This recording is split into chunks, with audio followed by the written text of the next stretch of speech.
Hey everybody, welcome to the weekly market wrap. My name is Gareth Soloway, Chief Market Strategist here at verifiedinvesting.com. So we have a day where the markets look like they're going to end green. It was a little bit of an iffy one, kind of late afternoon after we heard that talks for a trade deal with Canada have fallen apart. And again, the question there is anything recuperable, meaning do we get a trade deal at some point or is it done? And does this embolden other countries to kind of stand firm and not go for trade deals? And obviously, those deadlines are coming up in basically just over a week for those trade deals in between the US and other countries. In addition, today we got the PCE data out, the PCE data, which is the favored gauge for inflation by the Federal Reserve. It did show a little bit of an uptick higher than expected in core, which is minus food and energy inflation. So again, not the greatest of news, but remember, we are in animal spirits in terms of the market and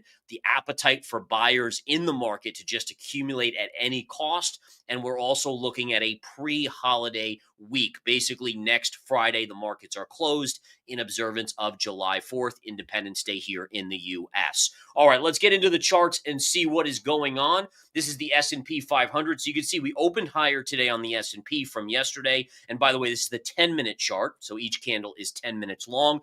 Here again, we early in the day rallied higher, higher, higher, then began to fade. And this is where we heard about Canada and the talks for a trade deal falling apart, and the markets kind of cascaded lower. But the markets into the end of quarter. Now, granted, Monday is technically the end of quarter, but again, you are seeing window dressing buying up the mega cap players as the institutions look to make those statements at end of quarter look pretty for their investors. So they are putting money to work, and you're seeing a beautiful buy into the end of the day, lifting us back up. Now, if we go to the daily chart, take a look at this, guys. Here is your retrace to the scene of the crime trend line. Again, we were bobbing along this line right here. We broke down, and you do your natural retrace, and we came up underneath that line right there. So we kind of kissed just below 6,200. We didn't officially tag it, so keep that in mind. But again, that's where we kind of stalled out. Then we had our pullback, and now we're seeing a rally into the end of the day. The S&P is up right now with about 2 minutes to go in the trading day, 0.5%. But again, a green day on Wall Street, even in spite of worse than expected inflation. In other words, hotter inflation and a trade deal with Canada potentially falling apart. Market, again, has a lot of animal spirits, and that is coaxing investors to worry about nothing and buy everything. All right, couple other charts to go over today in the weekly wrap up. Here's your QQQ. Qs are up less than the S&P. I think that's kind of interesting because usually the NASDAQ leads the market in terms of percentages. But again, we are seeing the S&P leading up 0.5%, while the NASDAQ is only up about 0.4%. So it's almost equal, but definitely a little bit weaker here. Here is your retrace to the scene of the crime trend line. So we still could go up a little bit more into the July 4th holiday late next week. And that would be up about, looks like from current levels here, to about 558. So you'd be talking about $10 more on the QQQ as a max upside extension move. Now, one thing I want to talk a little bit about, guys, is there is something out there that is giving us a warning sign. Well, let's be fair. There's many things out there that are concerning, but one of them is the market breadth. Now, you might say, well, what does that mean? Well, it basically means that while the S&P has been going up and the NASDAQ's going up, the overall larger market, meaning all the other stocks, are not participating. All right, they are stalled out. Now, how do you know that? Well, simply go to the Russell 2000 chart. This is the Russell 2000, guys. Now, the Russell 2000 is mainly the smaller companies, the small caps, the regional banks. And so while we're seeing JP Morgan near all-time highs and Meta near all-time highs, NVIDIA making new all-time highs, look at this, guys. This is incredible how the Russell has lagged. Now, if you look at the Russell, the high in November was here. We are, again, if we do a measurement on this, based off today's close, we are still almost 14% away from all-time highs on the Russell. And again, keep in mind, this is the biggest index of stocks that, again, we've gone over here. We have the S&P, which is 500 stocks, the NASDAQ 100, which is 100 stocks, And here the Russell is 2,000 stocks. And so what this tells us is that the breadth of the market is not as wide ranging as many would think. Essentially, it tells us that the mega caps and the large caps are leading this market higher while it's leaving behind many of the other companies. So again, I just bring that up as a cautionary signal there for us to kind of follow and just be aware of. Now, listen, could the Russell rally? I mean, it does have like a little inverse head and shoulders. Maybe that's the next one to kind of light on fire and go. But right now, we certainly are not seeing a broad-based rally in the markets encompassing small caps along with large caps. Looking at the US dollar was basically flat today, just holding below this key trend line. So it's still in potential breakdown mode. And the 10-year yield, the interest rate on the 10-year, was up a little bit after falling pretty much for the last 7 straight trading days until today. Again, this breakdown likely means we are headed lower. Now, the SMH today remains in our warning zone. You can see from gap fill right here. There's a gap fill here to the double top up here. We are right in the midst. You did put in a doji candle today on the SMH, which sometimes can be a reversal signal. But obviously, again, we want to watch and see if we get that follow through to the downside at some point. And then obviously we have NVIDIA's chart. NVIDIA was actually, as semiconductors go, a lot of semis were flat to negative today, but NVIDIA really caught a bid as the biggest company out there, again, nearing a $4 trillion valuation. And you can see, again, NVIDIA was up about 1.77% on the day. Now, if we look at this chart, what do we see here? We see a trend line going back to June of 2024, so 1 year ago, with these highs. And what does this tell us? It tells us that NVIDIA, if it gets up to this level, which, by the way, is only $6 higher than current levels. So we're talking about, 4% higher or so. If it gets up there, you would expect a rejection off of that level. That should be, based on technical analysis and probabilities, that should be significant resistance on the chart. All right, other stocks out there, we can take a look at Meta today. Meta continued to climb up here, nearing its double top. You have kind of the same sort of resistance zone here, which we've now punctured into, but we'll see how we get, when we get, or if we get to the all-time highs. And then Microsoft, look at this. You have this little parallel here. It's a very tight range on Microsoft.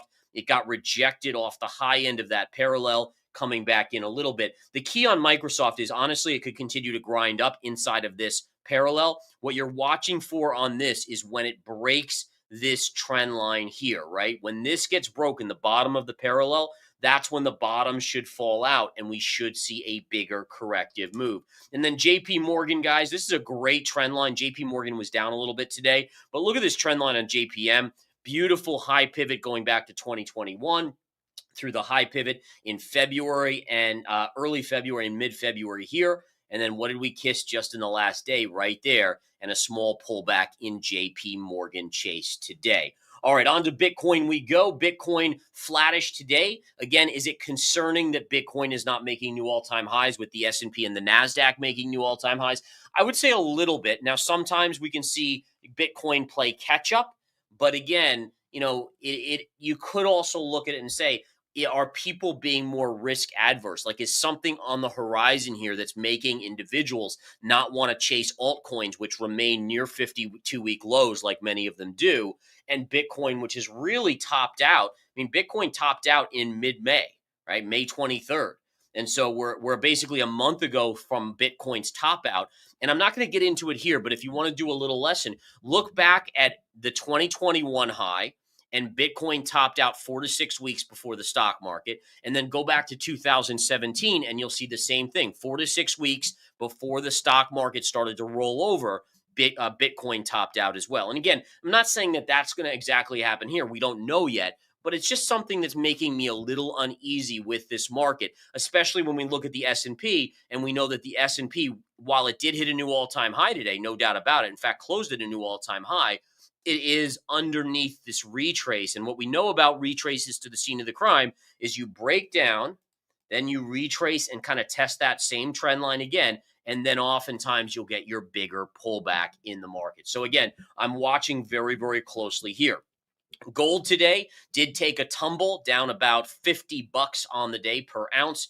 Notice again, we closed just on or below this trend line. Watch on Monday to see if we confirm a breakdown on gold. If we confirm a breakdown on gold on Monday, your first stop should be around 31.50 here, followed by potential downside to about 29.50 to 29.70. Those would be your two key levels of technical support. Silver today, what did we see on silver here? Silver was down after a couple updates. Really, silver's just started to chop sideways here again. I still like a buyable level here at 34.50, but it just hasn't come back there. So I'm just patiently waiting to see what happens. And then if we look at oil, oil had a major tumble this week.